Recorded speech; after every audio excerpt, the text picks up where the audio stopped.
What's up gamers, Brian from Island Delver Gaming here, and for today, we are back into playing decks with no rares. No rares, no problem with this Gruul Red-Green Aggro deck. As a deck that doesn't play rares, so what we are relying on is card advantage and synergy. Yeah, so this is the deck. I'll add a link to the description below, so feel free to download it, check it out. So first things first, we have Goblin Trapfinder. We are running 2 copies of this. It's a 1-drop 1/1, and when this dies, you seek a creature card with mana value 3 or less, and then that card gains haste and costs 1 less to cast, and at the beginning of your end step, sacrifice that creature. So again, what we're looking at here is card advantage. So this is gonna be like 1 card. When it dies, you get another card. Next is Play with Fire. I think it's one of the better removals at 1 mana instant. So there are times when, for example, you're mana screwed or something, or you need your 4th land to cast your Bloodbraid Elf. So you can burn your opponent to the face and scry and look for that land. Next, we are running 4 copies of Tenacious Pup. Loving this card so far. So it's a 1/2 for 1, and when it enters the battlefield, you gain 1 life. And then your next creature spell will have an additional +1/+1 counter, trample, and vigilance. So it's pretty strong. And it's a perfect 1-drop. Next, we are running 4 copies of Big Spender. It's a 2-drop 2/1 haste creature. And whenever 1 or more creatures you control becomes blocked, you create a treasure token. Then you can sacrifice 2 artifacts to draft a card from its spellbook. 4 copies of Lightning Strike. Pretty efficient removal for 2 in the format. We don't have Lightning Bolt. Next, we have Burning-Tree Emissary. It's a 2-drop 2/2, and as it enters the battlefield, it adds 1 green, 1 red. Burning-Tree Emissary chains on turn 2 will get you going as you put more creatures on the board and get pretty aggressive. Next is Voltaic Brawler. 2-drop 3/2 from Kaladesh. This enters the battlefield and gives you 2 energy. And when you attack, you may pay 1 energy, and this gets +1/+1 and trample until end of turn. So the energy can be used to pump this and as a resource for Aether Hub. 4 copies of Ahn-Crop Crasher. I really like this card. It's a 3-drop 3/2 haste, and you can exert this to disable a creature from blocking. 2 copies of Ambergris Citadel Agent. 3-drop 3/2 haste, specialized 3, and whenever this creature attacks, you may discard your hand and draw 2 cards. It also has a specialized ability, but I seldom use it, so this creature is actually in the deck for that additional card draw. Last but not the least, the reason why we are building this deck. So we have Bloodbraid Elf. We just got access to this one. It's a 4-drop 3/2 haste and has Cascade. So for you guys who don't know what Cascade is, so when you cast this spell, so you get to exile cards from the top of your library until you exile a non-land card that costs less. You may cast that card without paying its mana cost if its mana value is less than this spell. Put the exiled cards on the bottom of your library in a random order. Very good value engine. I really loved playing Bloodbraid Elf when it came out way back in, I think in Alara block originally, and I was playing John. For our lands, we are just playing basics, mountain, forests, and 4 copies of Aether Hub for fixing our mana. So that's it for the deck list. Let's play some games in rank and let's see this deck in action. Okay, let's play some games. Simon the Tovinar. We can keep this. Say hello to our opponent. Let's drop a pop first. We can drop a Big Spender next turn.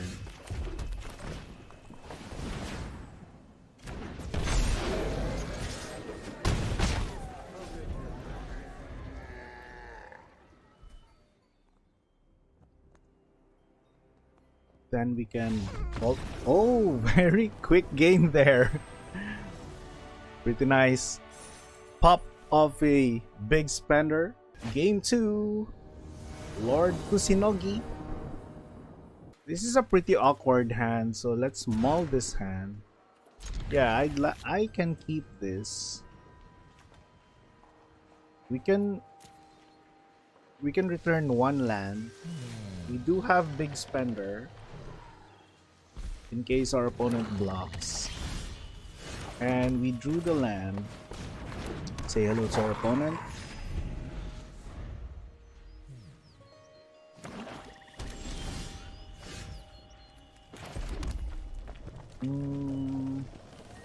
Should we drop a...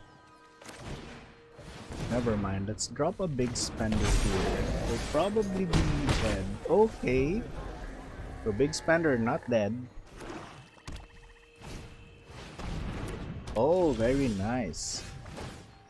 Underworld Dreams. Should we drop a pop? Let's just drop a pop here. We are drawing a lot of lands. Not really good. But in case our opponent drops a blocker, we can... That can't block. Another... Wow, that's pretty cool. So...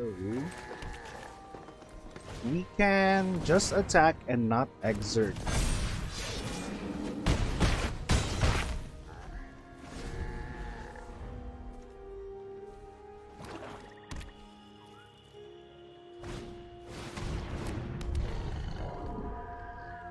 Good game, good game. So, no need for rares, man.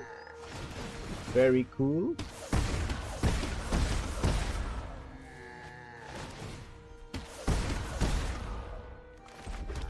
Can BTE.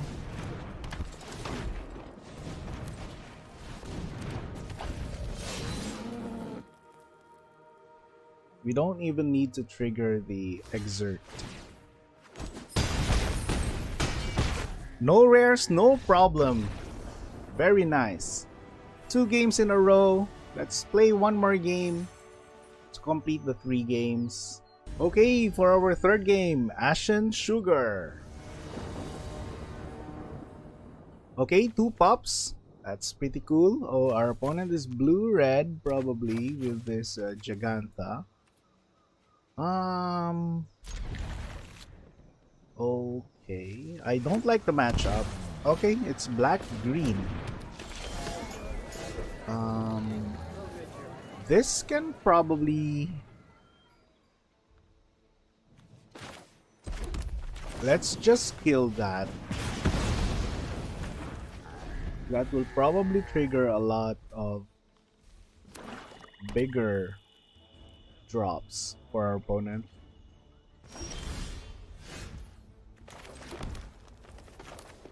Let's drop a pop.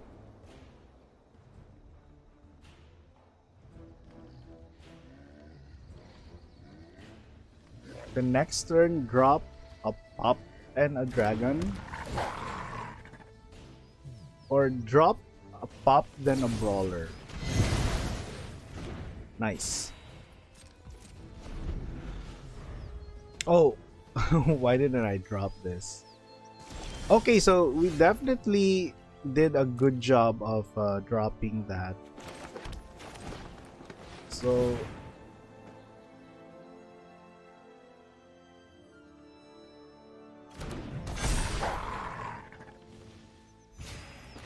then we can have a big Bloodbraid Elf.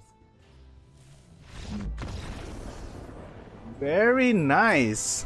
We won 3 games out of the 3, and 2 games, I think our opponent quit for like turn 3 or turn 4.